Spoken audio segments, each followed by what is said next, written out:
Likewise, today we are going to see the subheading drought. Drought means you all know varachi, right? Here you all know the main reason for drought is the late or delay in the rainfall, right? எல்லாருக்கும் தெரியும் rainfall மழை பெய்யறதுல இருக்கிற late ஓ delay தான் நாங்க காமனா ட்ரவுட்னு நாங்க mention பண்ணுவோம். So see here, the main reason for drought is unexpected delay in receiving rain for a number of days. Number of days means நிறைய நாளைக்கு, ரைட்? எதிர்பாராத வகையில அன்எக்ஸ்பெக்டட் வேல ஒரு டிலே ஒண்ணு மழை பெய்யறதுல டிலே ஆகினால், ஃபார் எக்ஸாம்பிள் ஒரு பர்டிகுலர் டேல மழை பெய்யணும், அந்த டேல மழை பெய்யாம ஒரு குறிப்பிட்ட டேஸ் வந்து அந்த மழை பெய்யாம டிலே ஆகுனா அதைத்தான் சொல்றாங்க ஏன்னா ட்ரவுட். வை? ஆனா ரெயின்ஃபால் கிடைக்க வேண்டிய டைம்ல ரெயின்ஃபால் கிடைக்காட்டி the surrounding will be very dry, right? அப்படி ட்ரை ஆகிற அந்த சீசனை தான் ட்ரவுட்னு சொல்றாங்க, right? So here but different countries mention different number of days for defining the drought. So here the British weather scientists, right? பிரிட்டிஷ்ல இருக்கக்கூடிய இந்த வெதர் சயின்டிஸ்ட், வெதரை பத்தி வெதர் ரிப்போர்ட் எடுக்கக்கூடிய அந்த சயின்டிஸ்ட் என்ன சொல்றாங்கன்னு சொன்னா, they define drought as the continuous period time of 15 days without rain. நான் சொன்னேன் எந்த டேல மழை பெய்யணுமோ அந்த டேல இருந்து 15 நாளைக்கு மழை பெய்யாட்டி அந்த 15 டேஸ் தான் அவங்க என்னன்னு மென்ஷன் பண்றாங்க, ட்ரவுட்னு மென்ஷன் பண்றாங்க, right? And also it is the duration of 30 days in Canada. கனடால என்ன செய்யறாங்க, 30 நாள், ரைட்? 30 நாளைக்கு மழை பெய்யாட்டி அவங்க ட்ரவுட்னு மென்ஷன் பண்றாங்க, ரைட்? அப்ப இங்க என்ன டிஃபரெண்ட் சொன்னால், பிரிட்டிஷ பொறுத்த வரைக்கும் 15 days, when we take British 15 டேஸையே அவங்க ட்ரவுட்னு அவங்க ஃபிக்ஸ் பண்ணிடுறாங்க. But when we take in Canada 15 days தாண்டினாலும் ஒரு 20 டேஸ்க்கு மழை பெய்யாட்டி கூட அவங்க ட்ரவுட்னு சொல்றது இல்ல, அது ஒரு 30 டேஸ் மட்டும் ஆகணும். 30 டேஸ்க்கு அது ஆகினா தான் அவங்க ஃபுல்லா இந்த 30 டேஸ் பீரியட் வந்து ட்ரவுட்னு அவங்க மென்ஷன் பண்றாங்க. அண்ட் ஆல்சோ இன் ஆஸ்திரேலியால என்ன சொல்றாங்க, when we take this 15 and 30, இங்க 15ம் 30யும் மென்ஷன் பண்ணிக்கிறாங்க. But in Australia it is greater than this. 15யும் 30யும் விட கூடன்னு சொல்றாங்க ஆஸ்திரேலியால, right? So here, right? So when we think about this, we can finally say various countries in the world define drought in different ways. அப்போ ஒவ்வொரு கண்ட்ரியை பொறுத்த வரைக்கும், why? When we compare the climates of every country, ஒவ்வொரு கண்ட்ரியோட கிளைமேட்ஸையும் compare பண்ணி பாக்குற நேரம் they are different from one to one, right? ஒன்றுக்கு இடையில ஒவ்வொரு வேறுபாடுகள் இருக்கும். So according to the climates of those particular countries, they are defining the drought in different ways, right? The Sri Lankan climate, the climate which prevail in Sri Lanka is not there in the North America. North America ல இருக்கிறது ஸ்ரீலங்காட climate, right? அந்த மாதிரி ஒவ்வொரு country to country, place to place அந்த climate different ஆகுறதால ஒவ்வொரு countryலயும் ஒவ்வொரு மாதிரி definitions சொல்றாங்க, right?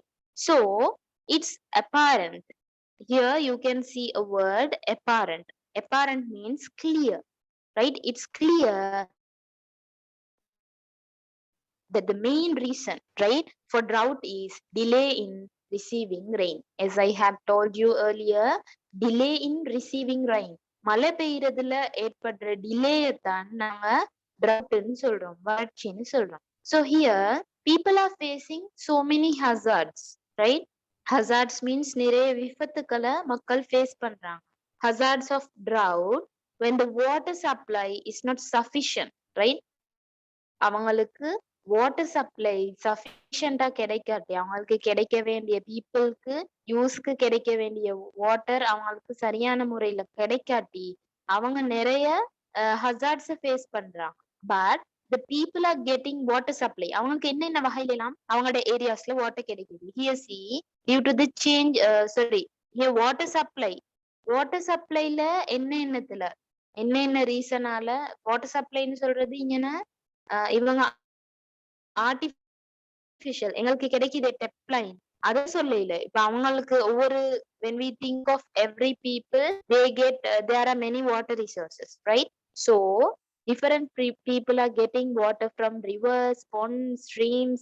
Likewise there are many resources, water sources, right? So here what's the reason for decreasing of water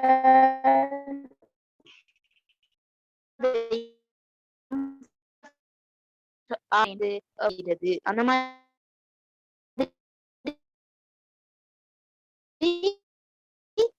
due to decrease of amount of rainfall சொன்னா ஒரு பீரியட்ல சரியான டைம்ல மழை பெய்ய வேண்டிய டைம்ல பெய்யுது. ஆனா ஒவ்வொரு எனுவலா எவ்வளோ ரெயின்ஃபால் கிடைக்குதோ அதை விட வெரி டிக்ரீஸ் அமௌண்ட், ரைட்? மிகவும் குறைஞ்ச அமௌண்ட்ல கிடைக்குது. இந்த ரெண்டு விஷயமும் நடந்தால் C changes in the pattern of rainfall, மழை பெய்யறதுல ஏற்படக்கூடிய மாற்றங்கள் and also decrease of the amount of rainfall. மழை பெய்யுது சரியான டைம்ல ஆனா குறைய பெய்யுது. இந்த ரெண்டு ரீசனாலையும் வாட்டர் சப்ளைல இன்சஃபிஷியன்ட் ஏற்படலாம், ரைட்? மக்களுக்கு வளமையா கிடைக்கிற தண்ணி போதாம போகலாம். இந்த ரீசனால தான் என்ன செய்யறாங்க, the government is supplying the water through the water supply. Water supply means through taps. நீங்க டேப்ல எல்லாம் யூஸ் பண்றீங்க. இந்த மாதிரி இந்த ரீசனால தான் கவர்மெண்ட் என்ன செய்யுது, வாட்டரை ஒரு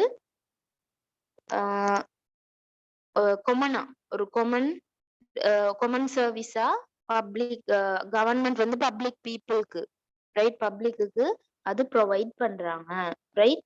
So here did you all understand about the drought? Yes, teacher. Right. So here see the areas mostly affected by droughts in the world, right? வேர்ல்டுலயே நிறைய இந்த drought-ஆல பாதிக்கப்படக்கூடிய ஏரியாஸ் என்ன எல்லாம்னு பார்க்க போறோம், ரைட்?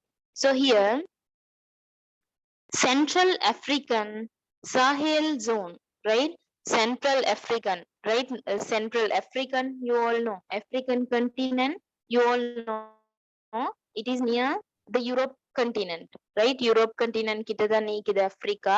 அந்த ஆப்பிரிக்கால சென்ட்ரல் மிட் ஏரியால சாஹேல் ஒரு ஜோன் இருக்குது. அங்க நிறைய drought ஏற்படும், right?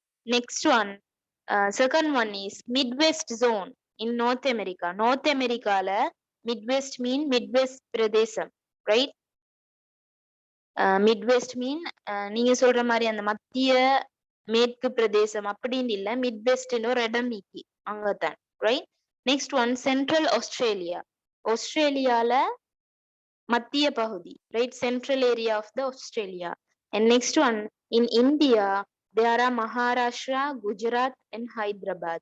These are some of the areas, and also in northwestern parts of China, right? வடமேற்கு சைனா. இதெல்லாம் தான் வேர்ல்டுல ஒஃபுனா drought-க்கு எஃபெக்ட் ஆகக்கூடிய areas, main areas which are affected by the drought around the world, right? So here they have mentioned some of the impacts of droughts. இந்த வறட்சியால ஏற்படக்கூடிய பாதிப்புகளை mention பண்ணி இருக்கிறார். First one, see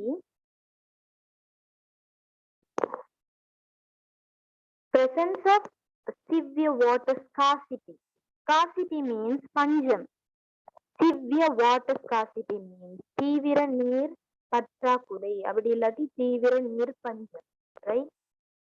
சிவியரா பஞ்சம் ஆகிறது, அறவே கிடைக்காது அந்த மாதிரி. Next one, destruction of farmland. விவசாயம் செஞ்ச நிலங்கள் வந்து drought-ஆல தண்ணி இல்லாம எல்லா கல்டிவேஷனும் ட்ரை ஆகி அது எல்லாமே டிஸ்ட்ராய் ஆகிடும். It is the second impact. Next one, infertility of soil. Soil will lose the fertility, right? மண் வந்து அதோட வளத்தை இழந்துரும், ரைட்? மண் வந்து நல்ல ஒரு ஃபர்டைல் தன்மையை கொண்ட ஒரு மண்ணா தான் இருக்கணும். அப்ப அதுதான் சொல்றது இன்ஃபர்டிலிட்டி, மண் வளம் இழத்தல்னு சொல்லுவாங்க. Next one, destruction in the biodiversity. You all know the meaning of biodiversity.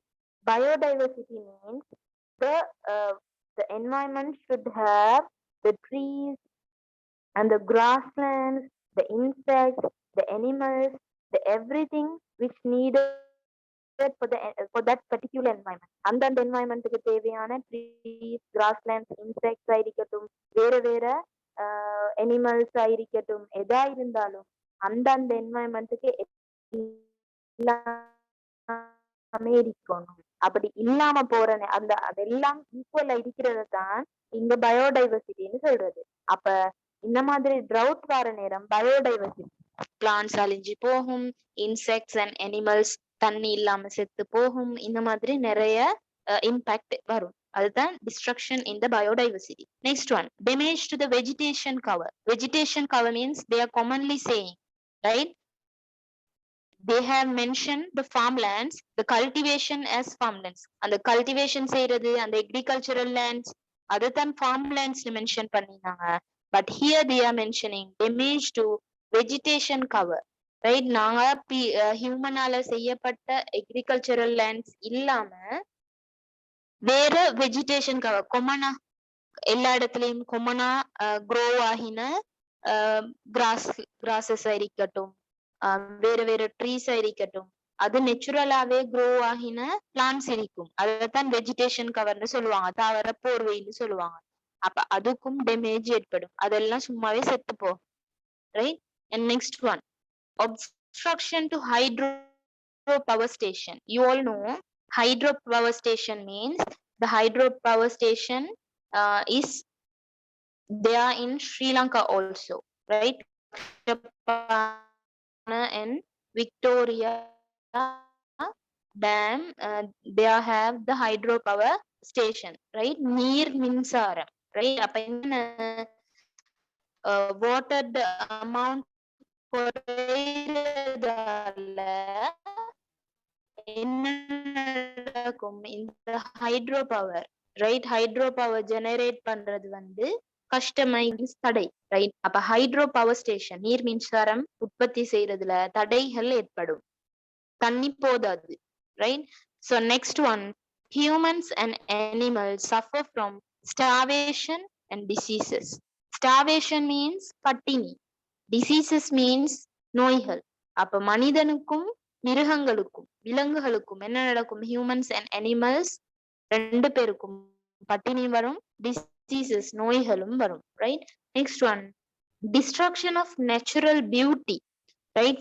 Natural beauty means, right, if the drought is not there, the environment will look very greeny, right? Very greeny aikum, very fresh aikum environment. But if the drought comes, the environment will be very dry and the environment will lose its natural beauty, right? And the environment அதோட natural beauty, இயற்கையான அழகை வந்து அது இழந்துரும், right? So here these are the impacts of droughts. Now did you all understand about the drought? It is an easy heading. Did you all understand?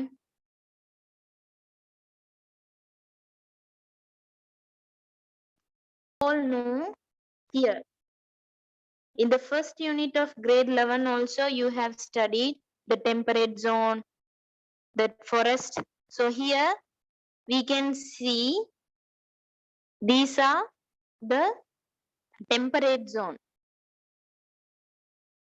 sorry, tropical zone. I'm sorry, these are tropical zone. அயன வலயம்னு படிச்சிருப்பீங்க, tropical zone, tropical rainforest, இதெல்லாம் பத்தி படிச்சிருப்பீங்க, right? So here, wait, let's move to the previous page. Here see, they are telling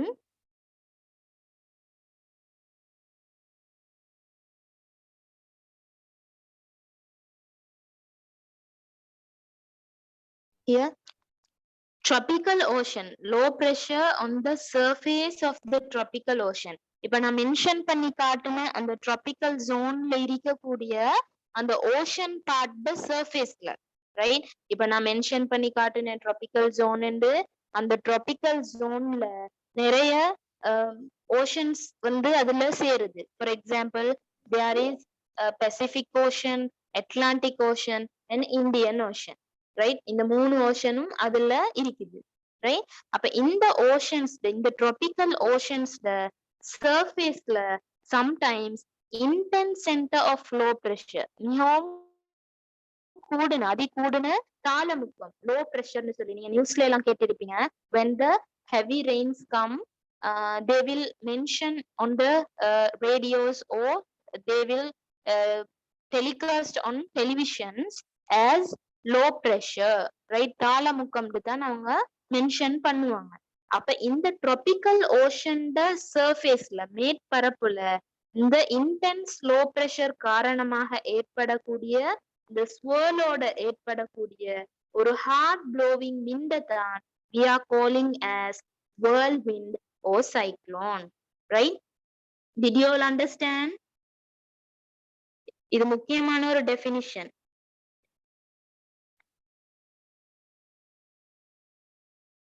Shimra, Nishpa, Rinasha, on the surface of the ocean, right? On the surface of the ocean, right? எங்க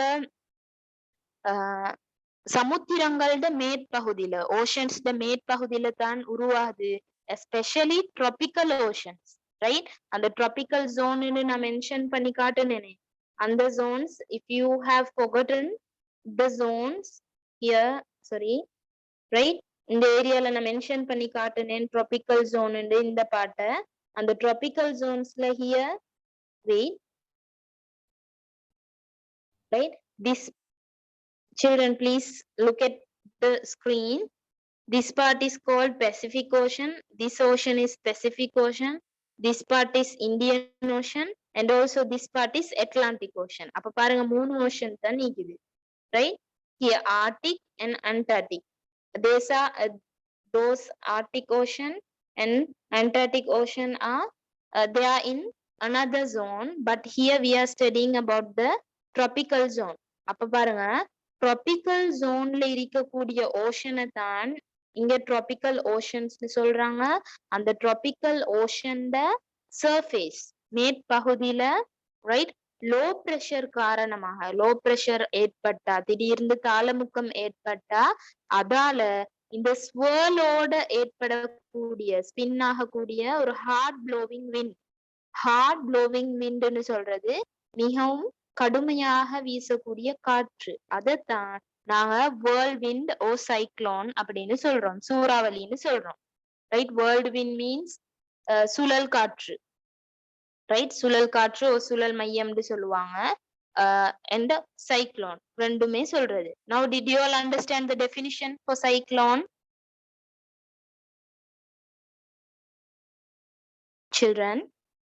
Ocean நான் இப்ப பார்த்தோம், tropical oceanல தான், இந்த ocean surfaceல தான் cyclone origin ஆகுது, உருவாகுதுன்னு பார்த்தோம். அப்ப here they are telling the strong winds that gush into the land from the ocean cause severe damage and eventually die out, right? Gush means நீங்க rush நினைக்கலும்.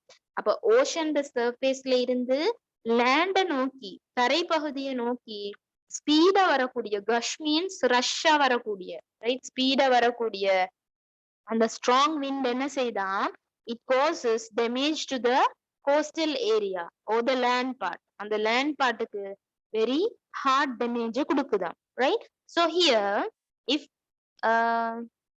so here after that you all have seen the sea waves. நீங்க சும்மா sea waves, கடல் அலைகளை பார்த்திருக்கீங்க. But now they are telling those sea waves become stormy waves as a result of blowing the cyclone at a high speed, right? அப்ப பாருங்க, ஒரு அந்த ocean சர்ஃபேஸ்ல இருந்து land பாட்டை நோக்கி கடல் அலை எப்படி வருதோ அதே மாதிரி தான் கடல் அலையும் தரையை நோக்கி தானே வரும். அப்ப அந்த மாதிரி வர மாதிரி தான் என்ன சொல்றாங்க, இந்த ஓஷன்ல வரக்கூடிய ஓஷன் சர்ஃபேஸ்ல உருவாகக்கூடிய ஒரிஜின் ஆகக்கூடிய அந்த சைக்ளோன் லேண்ட் பாட்டை நோக்கி ஸ்பீடா வார நேரம் அந்த சி வேவ்ஸ் என்ன செய்தாம், ஸ்டோமி வேவ்ஸ். ஸ்டோமி வேவ்ஸ் மீன்ஸ் அந்த புயல் சீற்றத்தோட வரக்கூடிய பெரிய பெரிய ஸ்டார்ம் நீங்க கேள்விப்பட்டிருக்கீங்க தானே, அந்த புயல்னு சொல்றது தான் நாங்க ஸ்டார்ம்னு சொல்லுவோம். அப்ப ஸ்டோமி வேவ்ஸ்னு சொல்றது புயல் சீற்றம் கொண்ட பெரிய பெரிய அலைகள், ரைட்? அந்த கடல் கொந்தளிச்சா எல்லாம் வரும் அந்த மாதிரி ஸ்டோமி வேவ்ஸ், ரைட்? அந்த மாதிரி வேவ்ஸ் வந்து லேண்ட் பாட்டை நோக்கி, ரைட், தரையை நோக்கி வரும்னு சொல்றாங்க. So here the coastal landscape, right, கரையோர நிலத்தோற்றம் அப்படி இல்லாட்டி கரையோர பகுதி, அதுதான் the coastal landscape னு சொல்றாங்க. It would be affected by this, right? அது இந்த ஸ்டோமி வேவ்ஸ் வந்தால் இந்த கோஸ்டல் லேண்ட்ஸ்கேப் வந்து நல்ல எஃபெக்ட் ஆகுமா, and also incur heavy losses in the surrounding areas, right? Surrounding areas, அந்த சைக்ளோன் வரக்கூடிய அந்த ஏரியாவை சுத்தி அந்த சரௌண்டிங்ல அந்த சுற்றுப்புற சூழல்ல ஹெவி லொசஸ், ரைட், பெரிய இழப்புகளை அது ஏற்படுத்தும்னு சொல்றாங்க, right? Here see a disaster condition may prevail due to heavy rain and strong winds, right? அப்ப இப்படி சைக்ளோன் வந்தா அந்த சைக்ளோனோட சேர்ந்து heavy rain and also strong winds தான் இருக்கும், ரைட்? கடும் மழை பெய்யும் அண்ட் ஆல்சோ ஸ்ட்ராங் விண்ட்ஸ், கடுமையான காத்து வீசும். அப்ப இப்படி வார நேரம் என்ன நடக்குது, அந்த மாதிரி கண்டிஷனை தான் இவங்க ஒரு டிசாஸ்டர் கண்டிஷன், ரைட், அனர்த்த நிலைமை அப்படின்னு சொல்றாங்க. அப்ப இந்த மாதிரி சைக்ளோன் ஒரு ஹெவி ரெயினோடையும் ஸ்ட்ராங் வின்னோடையும் வந்தா அது வந்து ஒரு டிசாஸ்டர் ஏற்படுத்தக்கூடிய டிசாஸ்டர் கண்டிஷன், அனர்த்த நிலைமை அப்படின்னு சொல்றாங்க. அதாவது பெரிய டேமேஜஸ் ஏற்படுத்தக்கூடிய ஒரு நிலைமை தான் இந்த disaster condition. Now did you all understand up to here?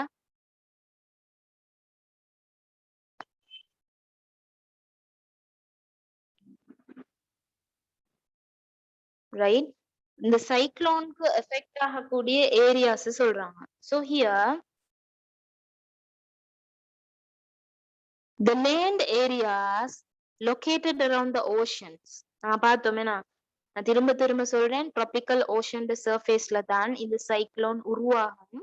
Cyclone உருவாகிறதுக்கான reason வந்து the low pressure, தாளமுக்கம், ரைட்? அப்ப பாருங்க, the land areas located around the oceans where cyclones may occur, right? இந்த சைக்ளோன்ஸ் உருவாகக்கூடிய அந்த ஓஷனை சுத்தி இருக்கக்கூடிய அந்த லேண்ட் ஏரியா, ரைட், may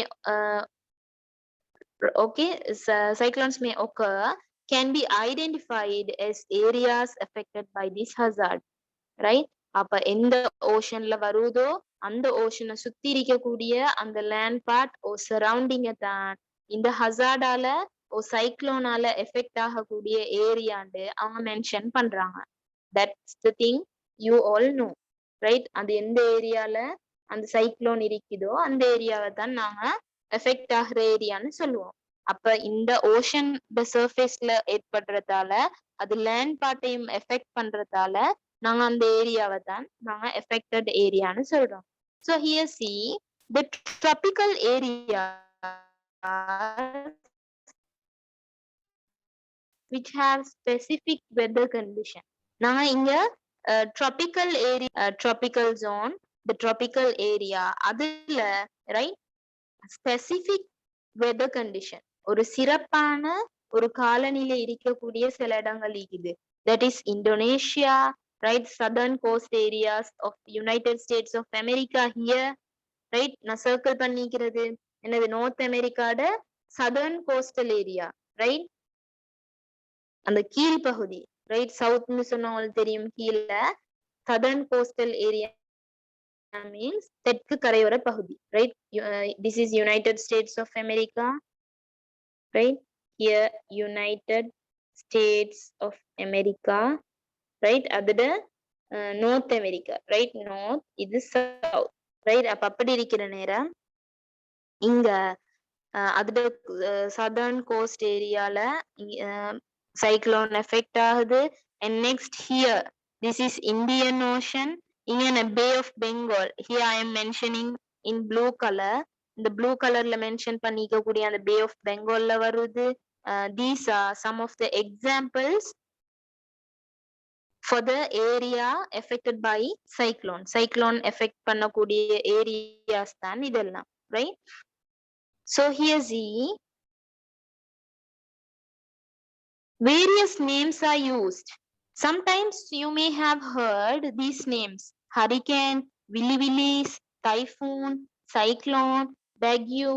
இப்படி எல்லாம் பேர் நீங்க sometimes bagu, typhoon கேள்விப்படாட்டியும் hurricane, cyclone இதெல்லாம் நீங்க கேள்விப்பட்டிருப்பீங்க. நீங்க நினைப்பீங்க இதெல்லாம் வேற வேற disasters. They are not any of the disasters, they are cyclone. நாம இப்ப சைக்ளோன் சூறாவளின்னு படிக்கிறோம், அதுதான் இது. பட் நாங்க இப்ப இந்த ட்ராபிக்கல் ஜோன்ல, நாங்க இந்த ட்ராபிக்கல் ஏரியால ஒவ்வொரு ஏரியா சொன்னோமே, அந்த ஒவ்வொரு ஏரியாவையும் வச்சு அவங்க ஒவ்வொரு ஏரியால வரக்கூடிய இந்த சைக்ளோனுக்கு ஒவ்வொரு நேம் வச்சுக்கிறாங்க. Here they have numbered here hurricane, willy willy, right? Willy willies, விலிவிலின்னு போட்டிக்கிறாங்க, விலிவீல்ஸ்னு தான் வாசிக்கிறது. Here also willies and also bagu, here typhoon. இத வச்சு பாருங்க, here they have mentioned the names. Hurricane, hurricane பாருங்க, in the North Atlantic Ocean. This is the part of Atlantic Ocean. Atlantic, right? Atlantic Ocean இருக்கிறது. அப்ப இந்த பார்ட்ல, right? அப்ப இந்த பார்ட்லயே தான் ஹரிகேன் மென்ஷன் பண்ணிக்கிறாங்க. அப்ப நார்த் அட்லாண்டிக் ஓஷன்ல, ரைட், எப்ப சைக்ளோன் வந்தாலும் அதுக்கு பேரு ஹரிகேன். சைக்ளோன் நியூஸ்ல மென்ஷன் பண்ண மாட்டாங்க. எங்க இந்த நார்த் அட்லாண்டிக் ஓஷன்ல இந்த மாதிரி வந்தா அவங்க ஹரிகேன் தான் மென்ஷன் பண்ணுவாங்க, right? Next one, in the Indian Ocean close to southeast coast in Australia, right?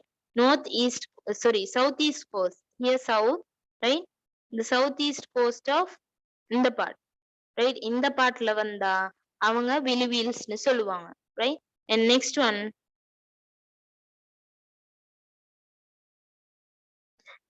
one, typhoon, right? In the Pacific Ocean, here இது இங்கிட்டும் Pacific Ocean தானே, நம்ம 5 இருக்கிறதும் Pacific Ocean தான், here also Pacific Ocean, but they are telling in the Pacific Ocean beyond the coast of East Asia, right? Here I am erasing this. You all know the Asian continent. This is the Asian continent. This is the Asian continent. And when we think of the directions north, south, east and west, right? So here East Asia, right? Asia east பகுதி இது, right? Here east, here south, அப்படி வார நேரம் இதுதான் East Asia, right? அப்ப East Asia பாருங்க, Pacific Ocean beyond the coast of East Asia. இப்ப நான் இங்க மென்ஷன் பண்ணிக்கிறது தான் coast of East Asia, right? கிழக்காசியாட கரையோர பகுதி, அதுக்கு மேற்பட்ட இடம் தான் இந்த நம்பர் 3 டைஃபூன் மென்ஷன் பண்ணிக்கிற இடம். அங்க இந்த சைக்ளோன் வந்தா அங்க டைஃபூன் தான் மென்ஷன் பண்ணுவாங்க, அங்க சைக்ளோன் சொல்றது இல்ல. And also see the last one, here bagu இருக்குது, அங்கேயும் பாருங்க இந்த Pacific Ocean but close to Philippines Island, right? Here இந்த bagu போட்டிக்கிற இந்த பார்ட்ல தான் இந்த Philippines Islands இருக்குது, right? இங்க வந்தா bagu சொல்லுவாங்க, right? அவ பாருங்க இது ஈஸ்ட் ஏசியா அந்த பகுதியில இருக்குது, கீழே இருக்குது. இங்க டைஃபூன் வந்து beyond means அதுக்கு மேல. But here see cyclone, we people of Sri Lanka say it as cyclone. நாங்க cyclone தான் சொல்றோம். Why? Here see Indian Ocean, right? Indian Ocean surrounding the Bay of Bengal, right? எங்கட கண்ட்ரில எப்ப இந்த cyclone வந்தாலும் it becomes after the low pressure in the Bay of Bengal, right? ஸ்ரீலங்கால இப்படிதான் இருக்குது. wait, இப்படிதான் இருக்குது இந்தியா, இப்படி ஸ்ரீலங்கா இருக்குது, right? I'm drawing, இப்படி சும்மா draw பண்றேன், right? இந்த பார்ட்ல தான் பே ஆஃப் பெங்கால் இருக்குது. அப்ப இங்க இந்த பார்ட்ல எப்ப லோ பிரஷர் வந்தாலும் அது அப்படியே சைக்ளோனா மாறி டிரெக்டா அப்படியே ஸ்ரீலங்காக்கு தான் வரும். அப்ப ஸ்ரீலங்கன் பார்ட் அந்த இந்த பார்ட்டுக்கு எஃபெக்ட் ஆகுறதால இந்த நான் மென்ஷன் பண்றேன் சைக்ளோன், அப்ப இந்த பார்ட்டுக்கு எஃபெக்ட் ஆகுறதால ஹேசி இங்கதான் பே ஆஃப் பெங்கால் இருக்குது. இந்த பார்ட்ல இந்த கர்வ் இருக்குது, இந்த கர்வ்ல தான் பே ஆஃப் பெங்கால். அப்ப இங்க லோ பிரஷரால சைக்ளோன் வந்தா அது அப்படியே ஸ்ரீலங்காக்கு எஃபெக்ட் ஆகும். அதனால தான் எங்கட கண்ட்ரிலையும் நாங்க சைக்ளோன்னு சொல்றோம். எங்கட கண்ட்ரில மட்டும் இல்ல, இந்த இந்தியா, ஸ்ரீலங்கா, மால்டீவ்ஸ் அந்த இந்தியன் ஓஷனை சரவுண்ட் பண்ணிக்கிற ஏரியாஸ்ல வந்து இத ரைட் சைக்ளோன் தான் மென்ஷன் பண்ணுவாங்க. Now did you all understand about cyclone? Yes, teacher. Likewise here see the impacts. Here damage to land areas due to gush of strong winds with heavy rain. நான் பார்த்தோம் cyclone வந்தா heavy rain ஓட strong winds that gush to the land area. நான் சொன்னேன் ரஷ்ய ஞாபகம் வச்சுக்கொள்ளுங்கண்டு. strong winds ஓஷன்ல இருந்து அப்படியே land ஏரியாவை தான் நோக்கி வரும். அப்ப அப்படி வர நேரம் land areas நல்லாவே டேமேஜ் ஆகும். strong winds ஆலையும் டேமேஜ் ஆகும், heavy rain ஆலையும் டேமேஜ் ஆகும். next one, damage to the coastal areas due to stormy waves and high tides. Stormy waves, I have told you, you all have seen just the sea waves, but here they are telling as stormy waves, right? புயல் சீற்றம் கொண்ட அலைகள், right? கடல் கொந்தளிக்கிற நேரம்